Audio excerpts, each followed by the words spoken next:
छोटे से गांव में टुनटुनी चिड़िया अपने पति टुन्नू चिड़ा के साथ रहा करती थी। उसके पति टुन्नू चिड़ा का छाते का व्यापार था। वो छाता बनाने और बेचने का कार्य किया करता था, इसलिए उसका मुनाफा सिर्फ बरसात के समय ही हो पाता था। पता नहीं कोई मेरी दुकान पे ही नहीं आ रहा है। न जाने कैसे लोगों से मेरा पाला पड़ा है। कम से कम मेरा भला ही तो करते। अजी टुन्नू जी, आप क्यों परेशान हो रहे हैं? जब तक हमारा छतरी का काम नहीं चल रहा है, तब तक मैं दूसरों के वहाँ काम करके अपने घर का खर्च चला लूंगी।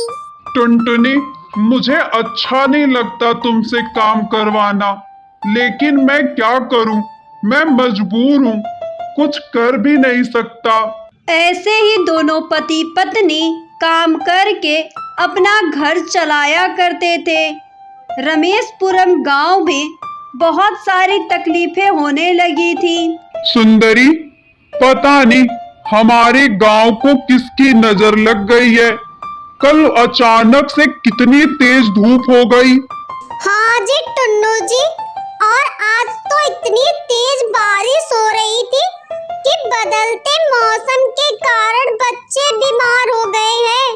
अब तो मैं बस वैद्य जी का वेट कर रही हूँ, कब वैद्य जी आए और उनसे बच्चों की दवाई लूं। गांव के लोग बदलते मौसम के कारण बीमार पड़ रहे थे। चारों तरफ अफरा तफरी मची थी। तभी इसी बीच वैद्य जी आ जाते हैं और उनसे कहने लगते हैं, इस गांव में जब भी आओ कोई ना कोई घटना हो चुकी होती है। ये सब उस बुढ़िया के श्राप से हुआ है। खैर, मुझे इन गांव वालों के मसलों में नहीं पड़ना। आओ आओ, जिसकी तबीयत खराब है वो सरपंच के घर आ जाओ, मैं वहीं उन सब का इलाज करूंगा।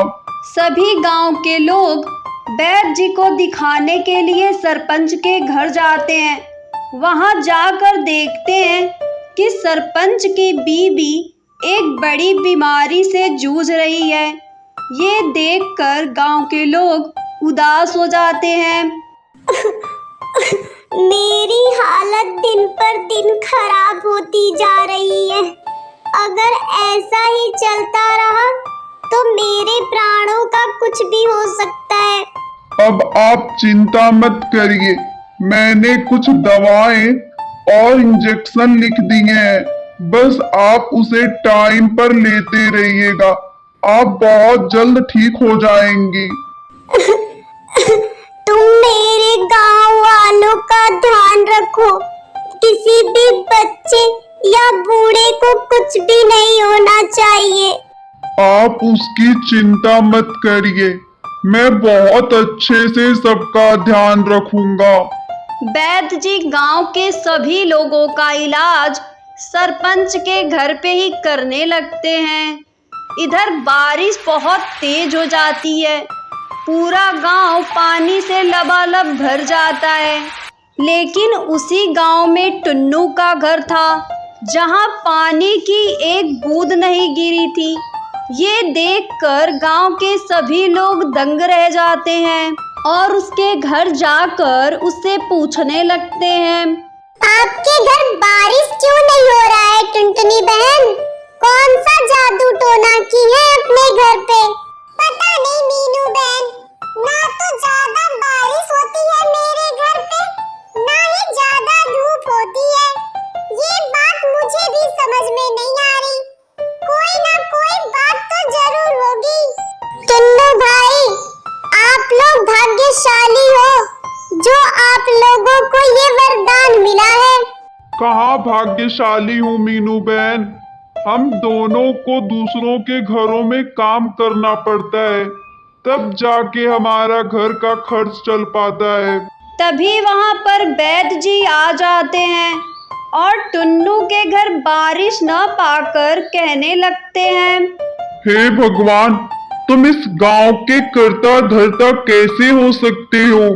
उस बुढ़िया के श्राप से बचाने के लिए तुम्हें भगवान ने बनाया है। हे भगवान, तेरी महिमा अपार है। उस बुढ़िया के श्राप से बचाने के लिए तूने इसे बनाया है। वैद्य जी, आप कैसी बहकी बहकी बातें कर रहे हैं? करता धरता बुढ़िया का श्राप, मेरी तो कुछ समझ में ही नहीं आ रहा है। सुनो गांव वालों, आज मैं तुम्हें एक रहस्य की बात बताता हूँ। ये बात 10 साल पुरानी है। हमारे गांव के सरपंच ने पूरा जंगल कटवा दिया था। उसमें एक बुढ़िया का घर था जिसको उन्होंने उजाड़ दिया। ये देखकर बुढ़िया बहुत ही गुस्सा हुई और उसने श्राप दिया कि जैसे मेरा घर उजड़ा है वैसे तुम्हारा गांव उजड़ जाएगा।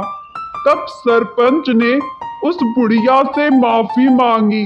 तब जाके उसने बताया कि तुम्हारे गांव में एक हुनरबाज आएगा जिसकी बनाई हुई चीज तुम अपने घर के बाहर लगा दोगे तो तुम्हारे गांव का भला होगा और तुम इस श्राप से मुक्त हो जाओगे।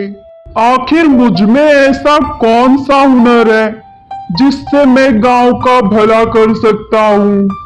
अजी, आपसे अच्छी छतरी कोई बना सकता है?